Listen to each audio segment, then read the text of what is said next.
I suppose by now everyone has heard of the events taking place in Tyler today as the Grand Dragon of the Texas Ku Klux Klan came to Tyler to hold a rally on the courthouse steps this afternoon. At the same time, the National Association for the Advancement of Colored People was holding a statewide policy meeting and rally at Harvey Hall in Tyler this afternoon. And the whole situation as it has come together, and I think for those of you who might not have caught it, I don't know to what extent, for those of you on the tape program, it was covered on national news, but some policemen from the Kilgore area, I believe, were involved in a drug raid near the county line. They got over the county line, I think without realizing it, broke into a home, kicked the door down, and a policeman either got excited and shot by mistake, or as I think he said, he tripped going over the door jamb and accidentally shot an elderly woman who was in her bed, who was totally unarmed. It was a terrible, terrible tragedy. The man was not indicted by the grand jury, which was all white. There was a hung jury on the trial that he had where he was tried for negligent homicide. There were 6 jurors, 2 black jurors wanted to convict him of negligent homicide. The 4 white jurors refused to do so, and this all threw it totally into the purview of race politics, and all the attendant evils that have gone with that in our country. It is, of course, I suppose, entirely possible that there might have been a hung jury had it been all white, or had it been all black, or it might have been some other way, but in this particular case it fell out entirely along racial lines. The NAACP came down here in support of their local NAACP to try to bring political pressure to bear on what they perceive as a flawed system of justice in the area.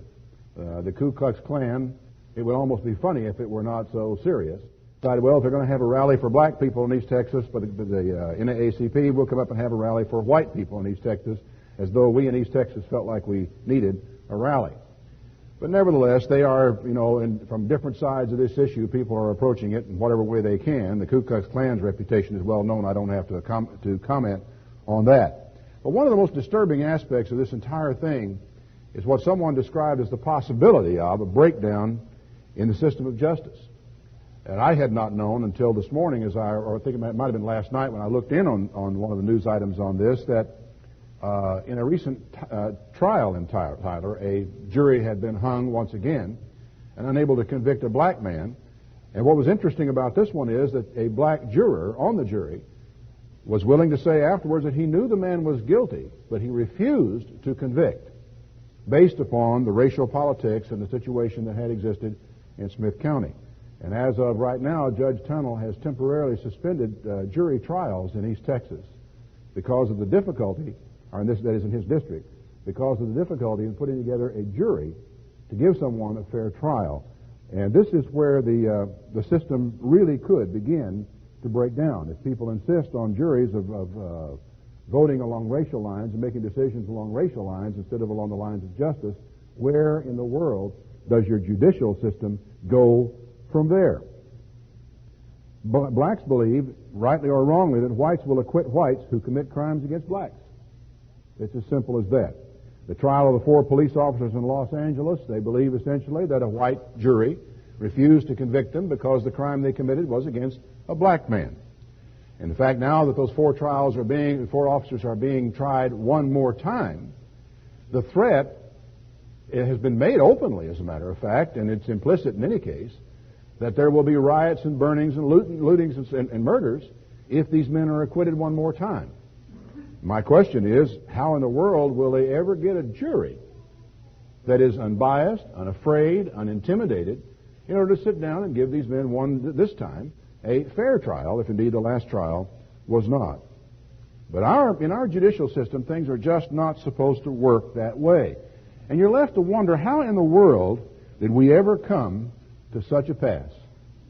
Well, I couldn't even begin to recount for you today the history of race relations in this country, going all the way back to slavery, going back to the millions of people who were exported from Africa, a fraction of whom made it to the New World. Most of them, or many of them, died in transit in the holds of slave ships, who were sold like so many cattle, sheep, hogs, and what have you, in the slave auctions, mainly in the Caribbean, and finally brought up to the United States and put into service here.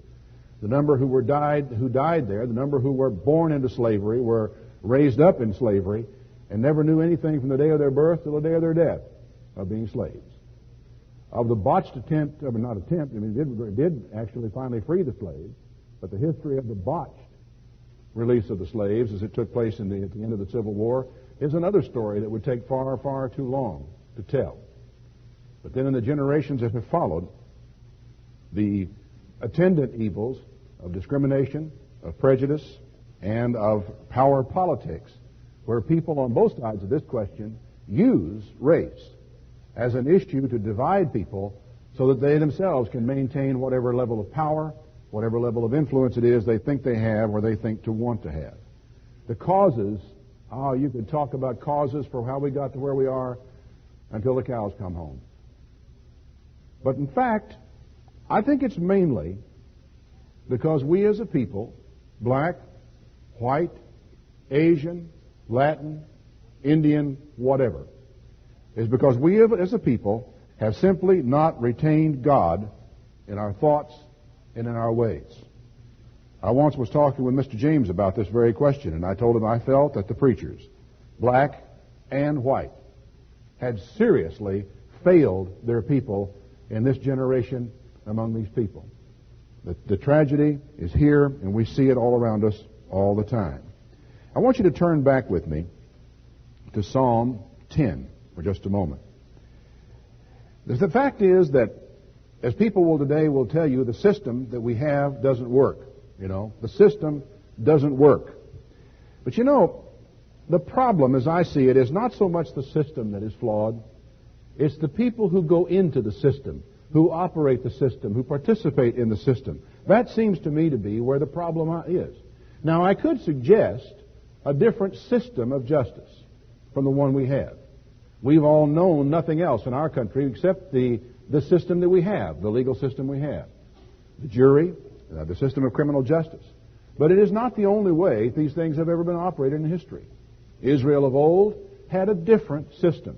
You were not tried by a jury drawn from the general public if you were guilty of manslaughter in ancient Israel. It didn't work that way. If you killed a man, you fled to the city of refuge. The avenger of blood, that is the executioner, would follow you there.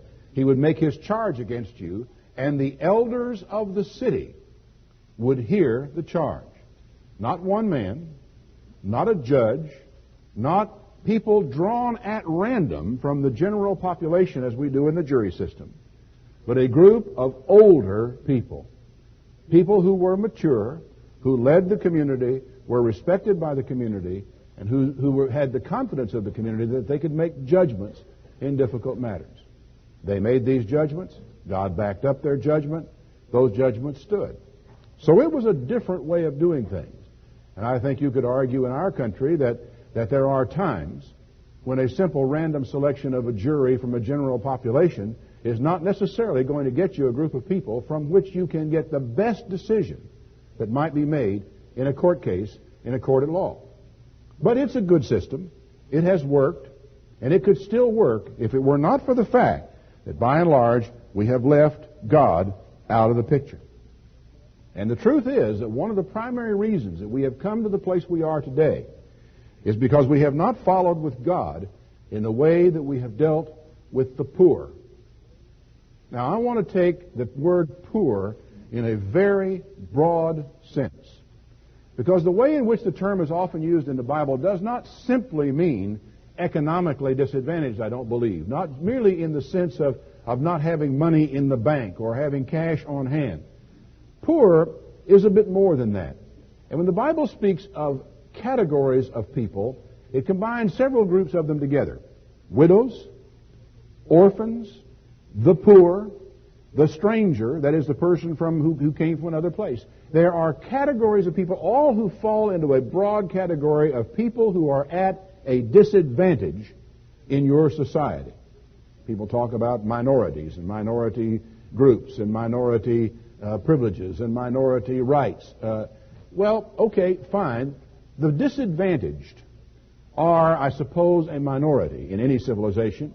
And it is so easy, it is pitifully easy for the advantaged majority, that is, for those who are healthy and strong, those people who have families around them and people they can depend on, those people whose bodies are all in good shape and they can work at a job and they have their health, those people who have the respect of people around them and don't have to be concerned about that. These people all can take advantage of the disadvantaged so easily in any society. It is absolutely pitiful.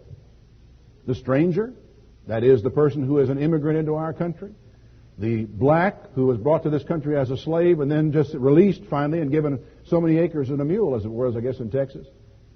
Those people and the way they were dealt with, this was not a matter, it was not a kind way in which they were handled. It was not the right way, and it was not God's way.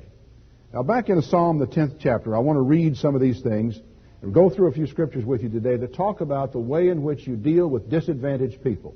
Because it is in our failure to be fair with and to be just with disadvantaged people that we have come to the place where we find ourselves today. Why do you stand afar off, Lord? Why do you hide yourself in times of trouble? I mean, here we are. We're in trouble. We want to cry out to you. We want to pray. We want your help. Where are you? Why are you standing so far off? The wicked, in his pride, does persecute the poor.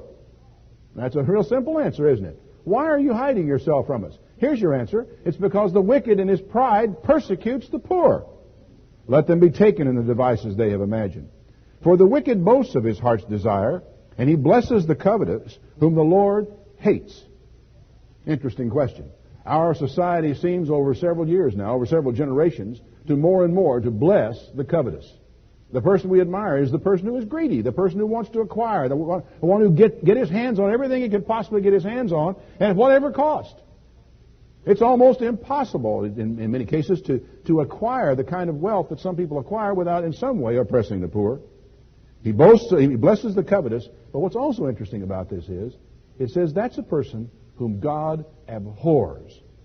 The wicked, through the pride of his countenance, will not seek after God. God is not in his thoughts. His ways are always grievous. Your judgments, that is God's judgments, are far above out of his sight. As for all of his enemies, he puffs at them. He has said in his heart, I shall not be moved, I'll never be in adversity. His mouth is full of cursing, deceit, fraud. Under his tongue is mischief and vanity. He sits in the lurking places of the villages, in the secret places. He murders the innocent. His eyes are privily set against the poor. You know what this is saying in modern language? It says in privacy, that is, in a private conspiracy, he sets his face against the poor and sets out to take advantage of the poor. You know, sometimes you wonder what goes on in people's minds and how much they understand. It is an enviable, it is an understandable desire to eradicate poverty. To say that we have a goal of eradicating poverty in our lifetime. We have a goal of eradicating poverty in 20 years. We have a goal of eradicating poverty in 50 years. Or we will declare, as Lyndon Johnson did, a war on poverty.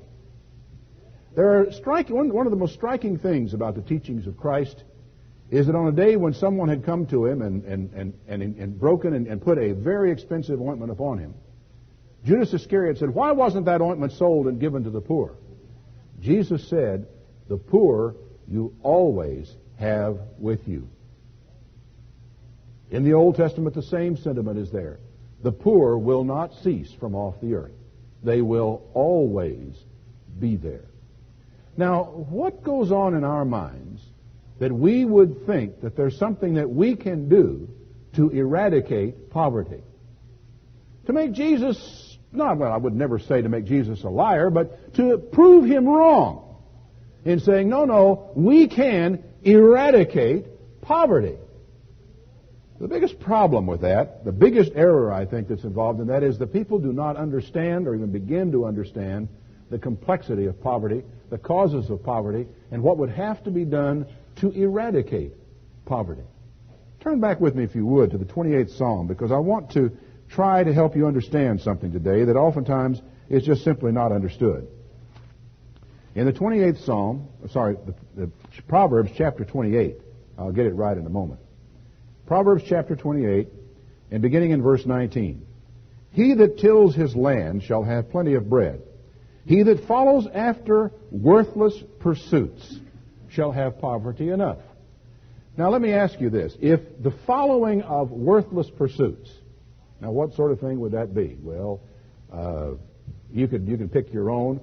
There are any number of things we can spend our time on that we might be just wasting time. I don't want to step on somebody's hobby, so I won't list them for you today.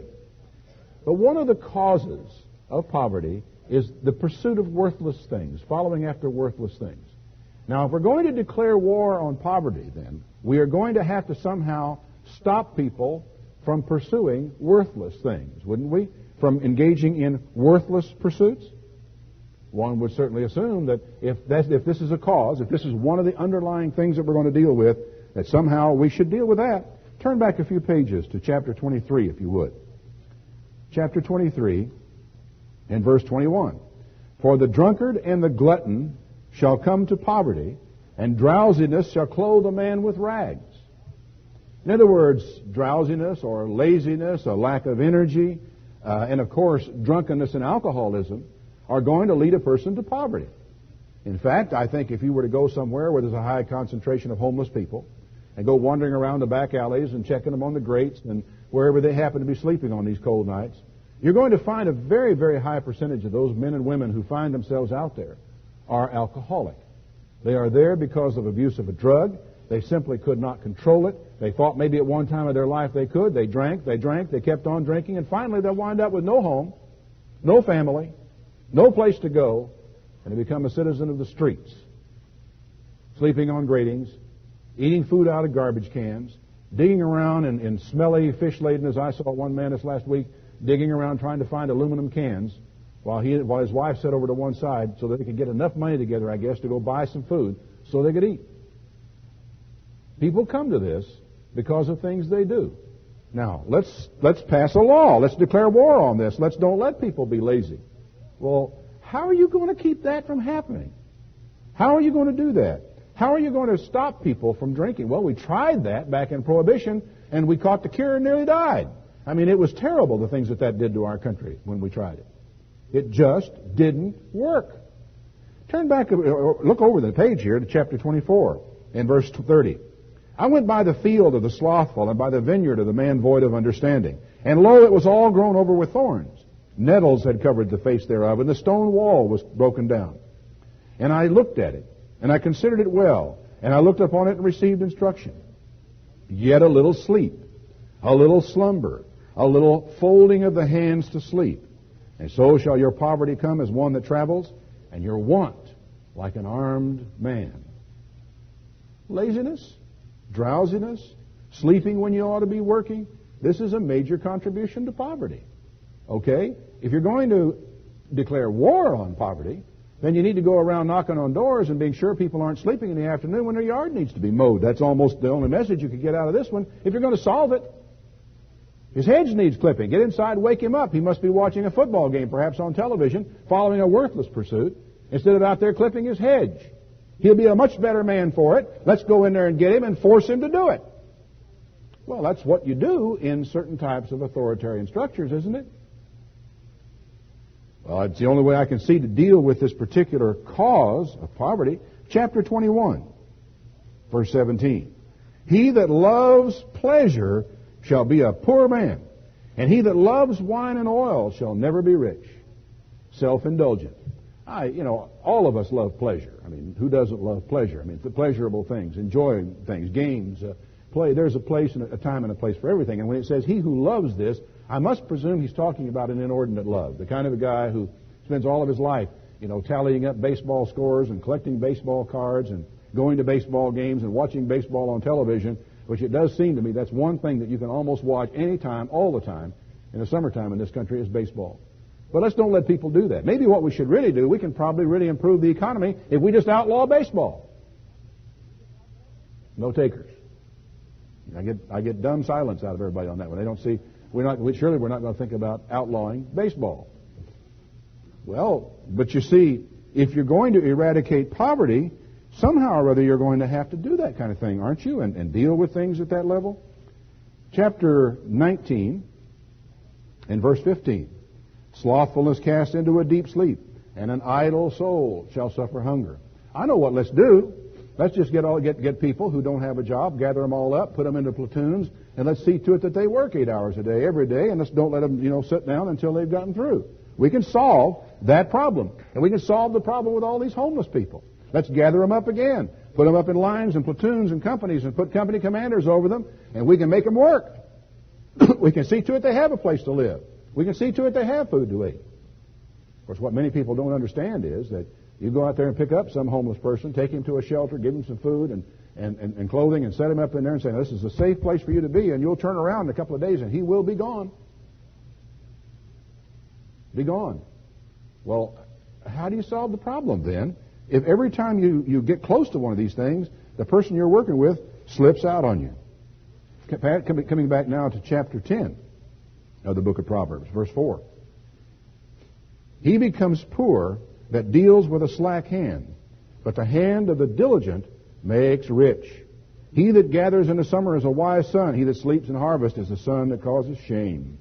So what do you do here? Then how do you pass laws? How do you declare war on poverty when poverty is caused by the choices that people make, choices that in most cases there's nothing in the world that you can do about those choices, can you? Finally, in the book of Proverbs, chapter 3 and verse 6, go to the ant, you sluggard, consider her ways and be wise, who having no guide, overseer, or ruler, provides her meat in the summer and gathers her food in the harvest. How long will you sleep, sluggard? When will you rise out of your sleep? Yet a little sleep, a little slumber, a little folding of the hands to sleep, so shall your poverty come as one that travels, and your want like an armed man. Sleep, laziness, sloth, the inability to work without somebody overseeing you, all these things waltz right into poverty, don't they? They are the underlying root cause of much poverty. Not all. There are some people who are poor, and it's just not their fault. The children, all of the children, fall in that category, for they never had a chance to make decisions that would have gotten them in some other situation. Many handicapped people are in that situation because they simply are unable to work. There are many people who are sick, who are poor, because medical bills have just taken everything they've got and left them with absolutely nothing, and they've had to sell their homes and move out and move in with other family in order to meet their bills. They have to be poor. They have to be absolutely destitute, or Medicaid won't do anything for them. So there are people who are poor who are sick. But the bottom line of all this is you cannot cure poverty and allow people to retain any of their freedoms. You have to systematically take them away. And the sad thing about it is, having taken them away, you still will not cure poverty. Take a look at the former Soviet Union. Here is a system that really did try in many ways to do the kind of thing, to eradicate poverty, to distribute wealth across the masses and see to it that people had what they needed. It's a system that failed utterly. In fact, people in this country who we consider to be poor, well below the poverty line in this country, there are any number of people, millions of people in the Soviet Union who would change places with you just like that. So here we are.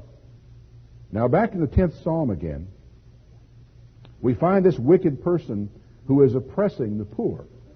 You cannot put an end to poverty. You cannot, in many cases, even cure an individual's poverty because he is poor as a matter of choice. But there is something you can do. It's a negative, I suppose, but you can put yourself in a position to where you do not oppress the poor. One of the great evils, frankly, in society is that kind of an oppression, and it's an oppression that can take many forms. And what is really, I think, sad about it is that so many people who are poor participate in their own oppression without even realizing what they're doing, without even realizing the extent to which that they are being oppressed and what the results of it are going to be. Now, I will say this. It is not just the poor of another race that we have oppressed in this country. We have not merely oppressed poor blacks. We have not merely oppressed poor Hispanics. We have oppressed the poor in this country. We have done it shamefully, generation in and generation out. And we have done it all during the times when the great poverty programs were going on. We were doing it all during the times when we were passing out food stamps, when we were increasing welfare payments. The poor were still being oppressed in this country. Now I want you to turn back to Exodus 22, and I'm going to try to explain to you what I mean, at least in some small aspects of it today. And we are paying the penalty for that, for all of this right now as we speak. In chapter 22, verse 21, you shall neither vex a stranger nor oppress him, for you were strangers in the land of Egypt. You shall not afflict any widow or fatherless child. If you afflict them in any way, and they cry at all to me, I will surely hear their cry. Notice, any widow, not an Israelite widow, not a Canaanite widow, not a widow of a stranger who sojourns among you. No one is to be oppressed or vexed among your people. And my wrath shall wax, if they pray against you, I'm going to hear their prayer. And my wrath shall wax hot, and I will kill you with the sword. And your wives shall be widows, and your children will be fatherless. Now, you know, that's one of the most frightening scriptures I've ever read. I mean, you ever take advantage of a widow or a fatherless child, the Bible says your wife is going to be a widow, and your children are going to be fatherless. That's precisely the way God says it's going to work. Now, that is a sobering thing. Now, I want to go a little further. This is not making any distinction as to the oppression of people based on race. It's talking about people who are disadvantaged, people who are helpless, people where you could help them or hurt them by the things that you do, and they couldn't prevent it. That's what this is talking about. But it is much more tempting. You are far more likely to take advantage of a person of another race than you are people of your own race who are poor. It is in human nature. It is not in white nature. It's not limited to black nature. It's not limited to Asian nature. It is in human nature. And so consequently in this country, we have systematically then taken advantage of poor blacks, poor Hispanics, poor Asians, and poor whites. And maybe those of us who are white will be a little more prone to take advantage of a poor black, just simply because of human nature. It's all there. If you lend money to any of my people who are poor by you, you shall not be to him as a usurer, nor shall you lay upon him usury. If you take your neighbor's raiment to pledge, you shall deliver it to him by the time that the sun goes down. You know, you come to me, I want to borrow $10. Fine, I'll lend you $10. You leave your coat with me. My coat? Yeah, your coat. I want my money back later in the day. Give me a coat. Well, okay, here's my coat. He says, you shall surely deliver it to him before the sun goes down. Now, I'm not sure what advantage there is for me to having it all day long if I got to give it back to him at sundown. But I do. He says, it's his covering only. It's his raiment for his skin. How's he going to sleep?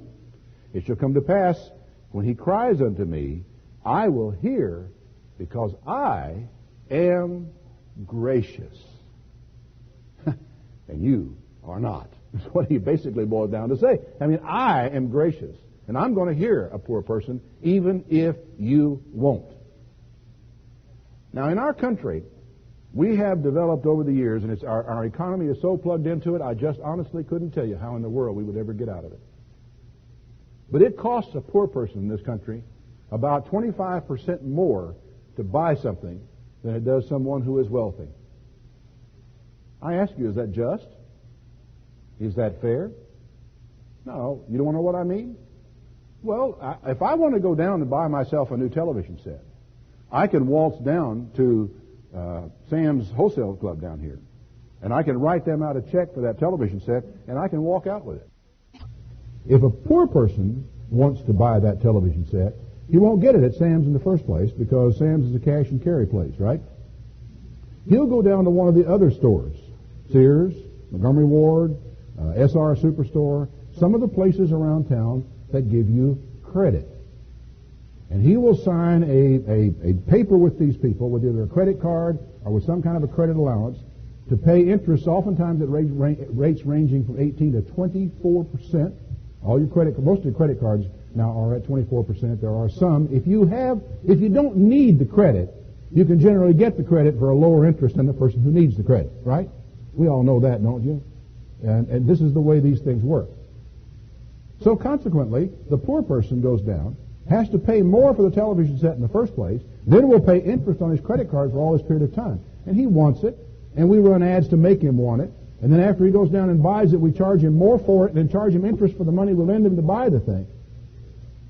Now, in all fairness, if we did away with that system tomorrow, it would probably destroy our economy because of all the people who couldn't work, wouldn't have jobs, wouldn't be making television sets, and wouldn't be making refrigerators, and wouldn't be making these things. We're all into it up to our ears.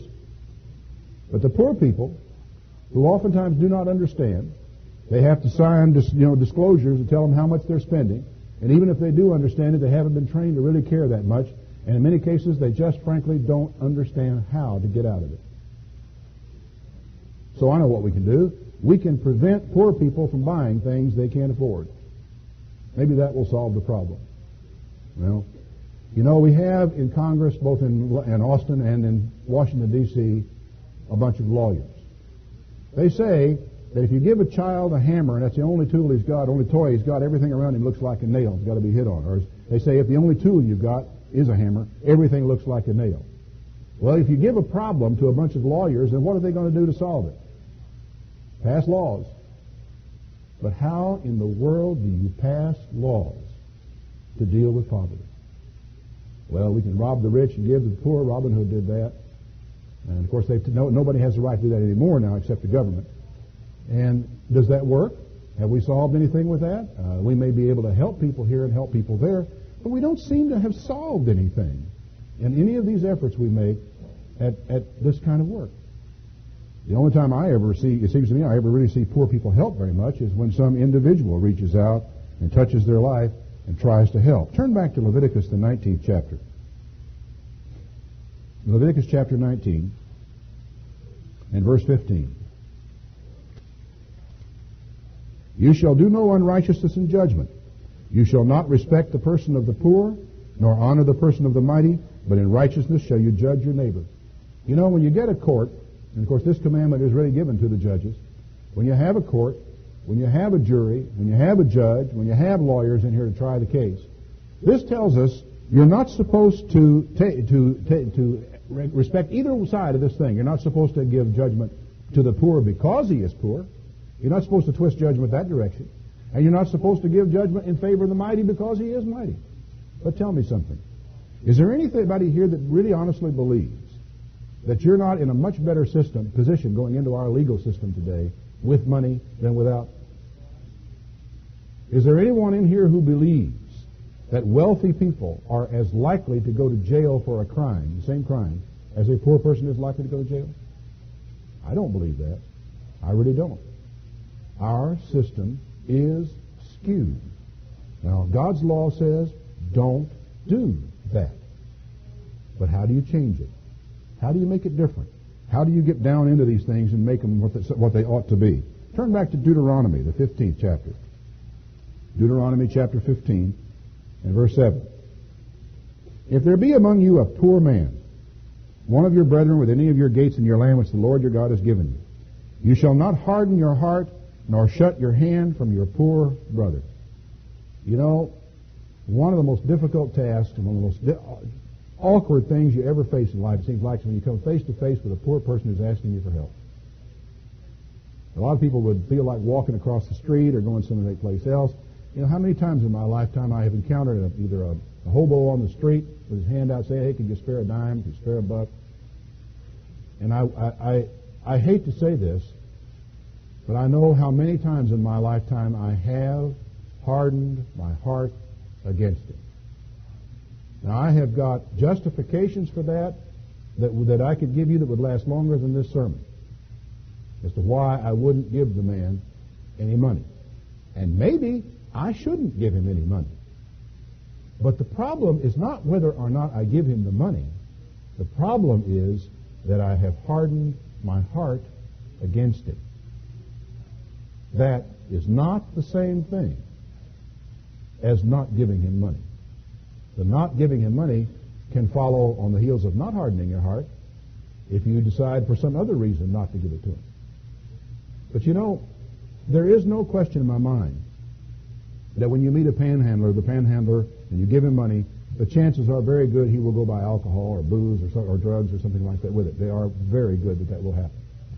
If someone is driving through town, as it happens here in Tyler a lot, and they call the local church office and say, I'm stranded, I need $20 for a tank full of gasoline so I can get on over back home to Alabama. I tried to get a job down here, and I've gotten back this far, and I'm out of money.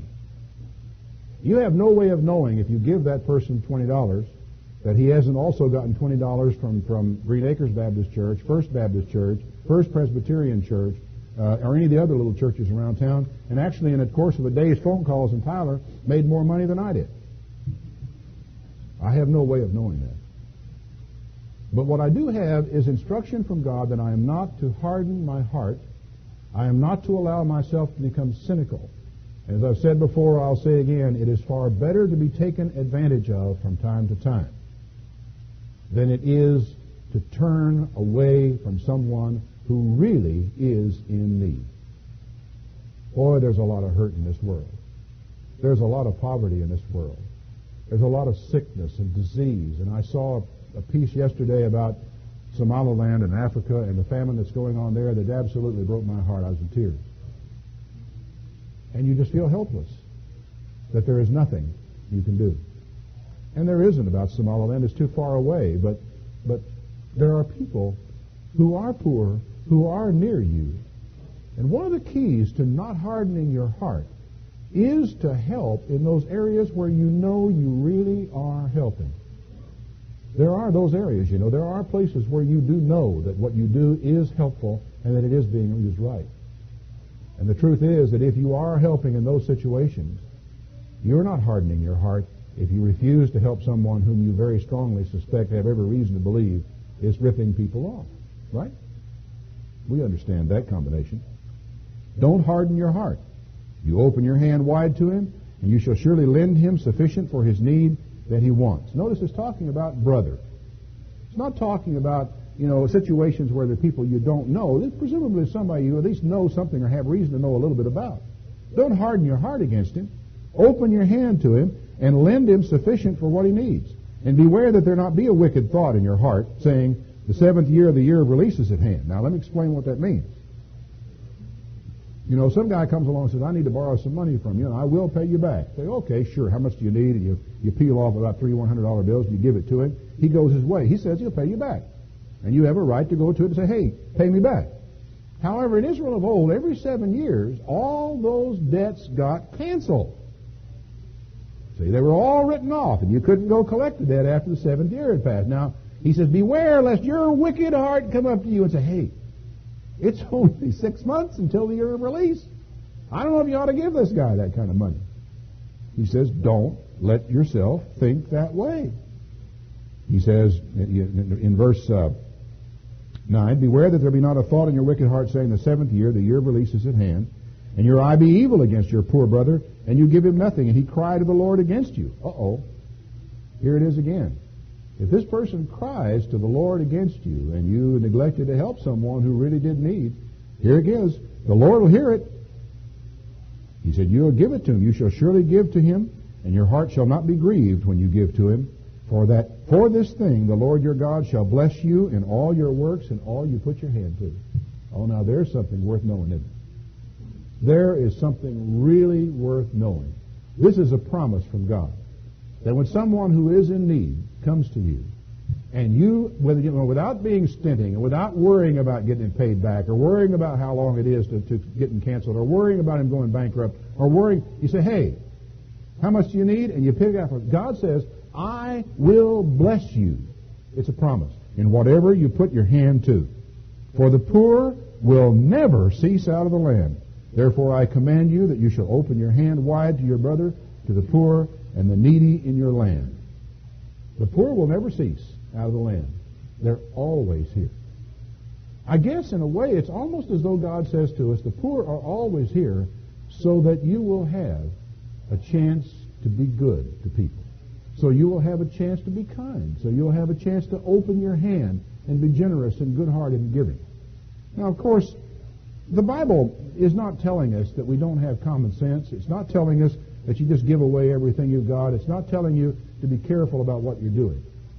It's dealing with an attitude of mind, isn't it? With an attitude of heart and with a willingness to help and reach out to people in their lives in their time of need and to help and reduce the suffering that is around you. Because in truth, folks, how in the world can we be happy? How in the world can we have a good and a clean and a just and an upright society when we have people who are suffering terribly right down the road or across the street or in the next neighborhood or very nearby, whose suffering we could really make some difference in when we have it? How can we do it? How can we be happy? How can we have a rich and a full community and a rich life when we are oppressing some of the people we live next to and some of our neighbors? Deuteronomy chapter 24. Deuteronomy chapter 24 and verse 10. When you do lend your brother anything, you shall not go into his house to fetch his pledge. Don't get eager to go in there and get it. You shall stand outside, and the man to whom you lend shall bring out the pledge to you. And if the man be poor, you shall not sleep with his pledge. Now, I could borrow money from most of you people here if I needed to do so, and I wouldn't have to feel bad about, you're being, you wouldn't have to feel bad about me paying you interest or about expecting a pledge or security from me because I could pay it back. But if you're lending money to the poor, that is totally different. You're not to sleep with his pledge. You don't keep it overnight. It's really, in situations like this, the pledge, that is the security of the loan, is nothing more than a formality. It has no substance to it. In any case, you shall deliver him his pledge again. When the sun goes down, he can sleep in his own clothing and bless you, and it shall be righteousness unto you before the Lord your God. Hey, you're looking for some righteousness? Here is a simple, clean, straightforward way of getting it. Don't oppress poor people when they're down and out and hurting. Don't step on them. Don't take advantage of them. Don't make money off of them. Don't take advantage of their situation. This you can do. Therefore, you shall not oppress a hired servant that's poor and needy, whether he be of your brethren or your strangers that are within your gates. At his day, you give him his hire. Whenever he works and paydays due, you pay him. Because after all, those people are poor and they depend on these things. But all these laws, more like them, I've only just gone across the top of them, have been ignored again and again and again in our society. And shall we blame the laws because men don't keep them? Well, that's what you're doing if you say, well, the system doesn't work. Nothing wrong with the system. What's wrong is the people and the way they treat people within the system. And folks, it's not the system, when it gets right down to it, that God indicts. Turn back to Isaiah, the prophet, where we start talking about what really comes down someday because of the way that you treat poor people. Poor people who are black, poor people who are Hispanic, poor people who are Asian, and poor people who are white. It just doesn't matter in the sight of God. In Isaiah, the first chapter, in verse 2, he says, "Hear, heavens, give ear, O earth, for the Lord has spoken. I have nourished and brought up children, and they have rebelled against me. The ox knows his owner, the ass his master's crib, but not Israel. They don't know. My people never even consider it. A sinful nation, a seed of evildoers, children that are corrupters." He says later in verse 5, "Why will you be stricken any more? You will revolt more and more. The whole head is sick, and the whole heart is faint. From the sole of the foot to the head there is no soundness, but wounds and bruises and putrefying sores. They haven't been closed, neither bound up, neither mollified with ointment." Now this is a metaphor. It's a metaphor. It's talking about somebody who's got wounds and bruises and cuts and putrefying sores, and nobody's even come along to treat them. This is the metaphor. What is the substance? What does this mean? What does it actually point to in terms of human conduct and what people have done? Turn back to the 3rd chapter. Isaiah is at some great length to tell Israel precisely what they have done and precisely what it is that God does not like. He says in verse 12, "As for my people, children are their oppressors, women rule over them. O my people, they that lead you cause you to err and destroy the way of your paths. The Lord stands up to plead and stands to judge the people. The Lord will enter into judgment with the ancients of the people and the princes of the people thereof. For you have eaten up the vineyard, and the spoil of the poor is in your houses." Aha, the evidence is there. In other words, it isn't merely a matter of you've taken advantage of the poor or you've hurt the poor with no advantage to you. He says the spoil of the poor is in your house. It's sitting on your mantle. It's over here in this cupboard on the side. That's where the spoil is that you've actually made from the poor. What do you mean, you that beat my people to pieces and grind the faces of the poor, saith the Lord God of hosts? Right in amongst all the rest of the sins, and there are many, comes this one. The fact that you grind the faces of the poor and that you actually possess in your houses and decorate the walls with them and have them on your mantle or wherever it may be. The spoils that you've actually gained from poor people. Isaiah chapter 10 and verse 1. Woe to them that decree unrighteous decrees, that write grievousness which they have prescribed, to turn aside the needy from judgment. You get out there and you pass this law, and you pass that law, and you write these things, and all the process of what really turns out of it is you turn the needy, that's the poor, aside from judgment. I mean, you don't have to give them everything that you got. You don't have to let them have carte blanche. Folks, you just got to give them their rights. You just got to give them their dues. He said, you turn away the needy from judgment, and you take away the right from the poor of my people, that widows may be their prey, and they may rob the fatherless. Now, there are children all over Tyler right now who are poor and who are being taken advantage of. Their mothers, in some cases, it's a tragic thing. It's their mother's fault. They got in the situation. But so much of poverty in the world is the fault of the person who is poor, isn't it? But there is nowhere in all the Bible that we are allowed to harden our hearts against the poor because it is their fault. I'm sorry. You go from one end of it to the other. You are all these places that you are told you got to help the poor. It never says you have to help the poor unless they are poor because it is their fault. Sorry. I wish I could kind of give you an out on this, but there's not one there. And what will you do in the day of visitation and the desolation that will come from afar? To whom will you flee for help? Where will you leave your glory?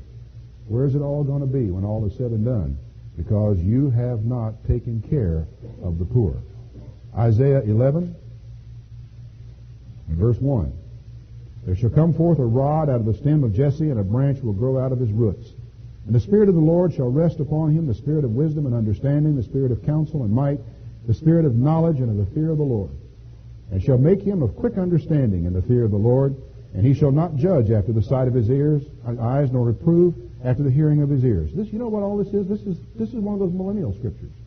Christ is going to come back. His judgment is going to be fair. It's going to be just. It's not going to be based on hearsay. It's going to be based upon the truth.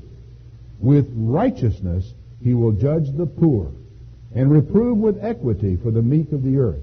And he shall smite the earth with the rod of his mouth, and with the breath of his lips shall he slay the wicked. He is going to come. He is going to deal with some of these things, and the poor, finally, are going to have judgment. The poor are finally going to have opportunity.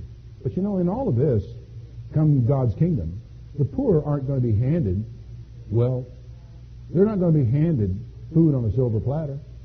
They are still going to have to get up and come get it. But the truth is that they will not be oppressed. Their judgment will be fair. God will deal with them correctly. Turn back then to Isaiah 58. It's a scripture that's often quoted in a totally different context. And I want you to think about it a little bit. Isaiah 58, verse 1. Cry aloud, spare not, lift up your voice like a trumpet, and show my people their transgressions, and the house of Jacob their sins. I want you to tell them what they're doing that is wrong. Now, of course, he says, they seek me daily, and they delight to know my ways, as though they were a nation that did righteousness, as though they were a nation that didn't forsake my ordinances. They ask of me the ordinances of justice. They take delight in approaching to God. These are really religious people, folks. Wherefore have we fasted, they say, and you don't see? Now, of all of the religious efforts that people put forth, one of the least pleasant, I guess, would be fasting, right? Of all the forms of religion, all of the religious exercises, genuflecting, praying on your knees, going through all this, that, counting your way around rosaries, the different things people do. Of all the things people would like to do, probably the least pleasant is fasting. But they fasted, so they go through this. They say, why is it that we have fasted and you don't see? Why have we afflicted our souls and you don't take any knowledge? Behold, he says, in the day of your fast, you find pleasure and you exact all your labors. I mean, it's business as usual with you people. Behold, he says, you fast for strife and to debate and to smite with the fist of wickedness. You shall not fast as you do this day to make your voice be heard on high. The attitude of mind, the heart that you have, the way you just continue on with your life in spite of all your religious exercises, it doesn't change anything. You're not going to fast like this to make your voice be heard on high. This is the fast that I have chosen, a day for a man to afflict the... is this a fast that I have chosen? Is this what I want from you? Is it to bow down your head like a bulrush and to spread sackcloth and ashes? Will you call this a fast and acceptable to the Lord? Verse 6, is not this the fast that I have chosen? To loose the bands of wickedness, to undo the heavy burdens, to let the oppressed go free, and that you break every yoke. God is far more concerned about the way we treat people than he is about some of our religious exercises like fasting. Fasting is good. Fasting has its place. Fasting has its purpose. But folks, it's no substitute for treating people right. It's no substitute for being kind to people who are hurting. It's no substitute for loving people and being with people who are alone. And you can't afford to go through all the religious exercises in the world and still be caught by God afflicting the poor. Is it not to deal your bread to the hungry, and that you bring the poor who are cast out to your house? When you see the naked, that you cover him, and that you hide not yourself from your own flesh? How do you think about these as religious exercises, as ceremonies, as things that we do to please God, as opposed to all of the fasting and the things that you think are important, while you go right ahead stomping all over people in their lives and treating them the way that you treat them? The way we treat one another, the way we treat the poor, the way we do these things is far more important to God than some of our religious exercises. For they teach us about God, but they mean nothing unless somehow we can translate what God is into the way we interact, the way we meet, the way we deal with other human beings day in, day out of our lives. Finally, in this particular prophetic passage, turn back to Zechariah, if you would, chapter 7. Zechariah, next to the last book of the Old Testament, I should say. If I can find it myself. Zechariah, the 7th chapter. The word of the Lord, verse 8, came to Zechariah, saying, Thus speaks the Lord of hosts, saying, Execute true judgment, show mercy and compassion every man to his brother, and oppress not the widow, nor the fatherless, the stranger, nor the poor, and let none of you imagine evil against his brother in his heart. Ah, but they refused to listen. They pulled away the shoulder. They stopped their ears, lest they should hear. They made their hearts like an adamant stone, lest they should hear the law and the words which the Lord of hosts had sent in his Spirit by the former prophets. Therefore, there comes a great wrath from the Lord of hosts. Sooner or later, it will come home to roost, God says. Therefore, it has come to pass that as he cried, they would not hear. So they cried, and I would not hear, saith the Lord. I sent a prophet, he cried, you wouldn't listen. Okay, fine. The day's going to come when you're going to cry, and I'm not going to listen. He said, I scattered them like a whirlwind among all the nations whom they did not know. Thus the land was desolate after them, that no man passed through nor returned, for they laid the pleasant land desolate. The problem, as I've said earlier, it really doesn't have so much to do with trying to alleviate poverty. It has to do with the way we treat people. And what's funny about all this is that the way we treat people comes, I think, in many ways as a direct relationship to our own relationship with God.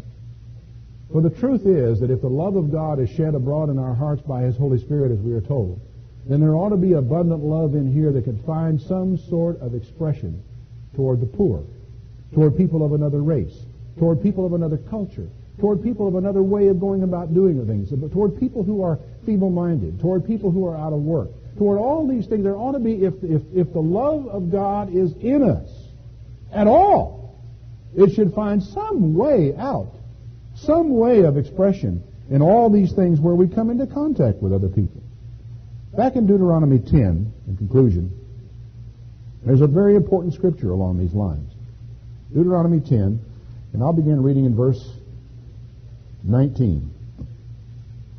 I'm going to begin a little bit earlier, verse 17.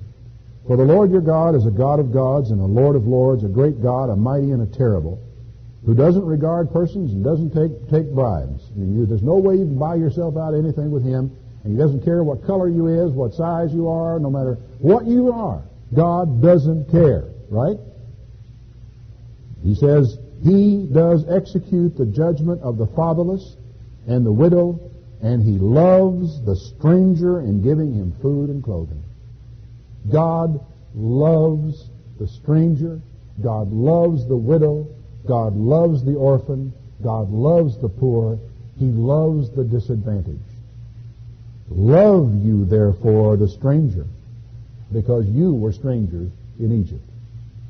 God says that the response on his part is to love the widow, to love the poor, to love the orphan, and to love the stranger, the person who's not like we are.